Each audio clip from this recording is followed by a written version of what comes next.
இவங்க சர்க்கார் நடத்துறாங்களா இல்ல circus company நடத்துறாங்களான்னு கேட்கிற அளவுக்கு தான் இன்னைக்கு அரசினுடைய பர்ஃபார்மன்ஸ் இருக்கு. நாங்க கேட்கக்கூடிய எந்த கேள்விக்கும் முதலமைச்சர் எந்திரிச்சு பதில் சொல்றது கிடையாது.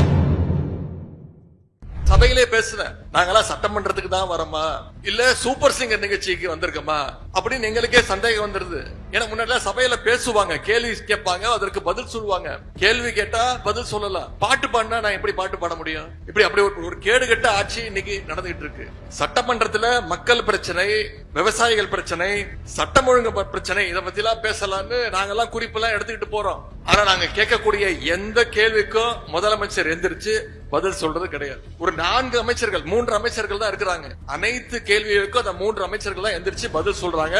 அது நாங்க கேட்கக்கூடிய கேள்விக்கான பதில் கிடையாது. அனைத்தையும் திசை திருப்புற மாதிரி டைவர்ஷன் டாக்டிக்ஸ், அவ்வளவுதான். உதாரணத்திற்கு அன்னைக்கு திரு செந்தில் பாலாஜி அவர்கள் மின்சாரத்துறையில மானிய கோரிக்கையில பேசிட்டு இருக்காரு. என்ன கேட்கிறாரு? கரண்ட் பில்லு அந்த 3 மாதங்களா அதிகமாயிடுச்சு, ரீடிங் சரியா எடுக்க மாட்டேங்கிறாங்க. இதுதான் அவர் கேட்ட கேள்வி. ஆனா அமைச்சர் அதற்கு பதில் சொல்ல வக்கில்லாம அந்த பிரச்சனையை திசை திருப்புற மாதிரி ஒரு பதில்.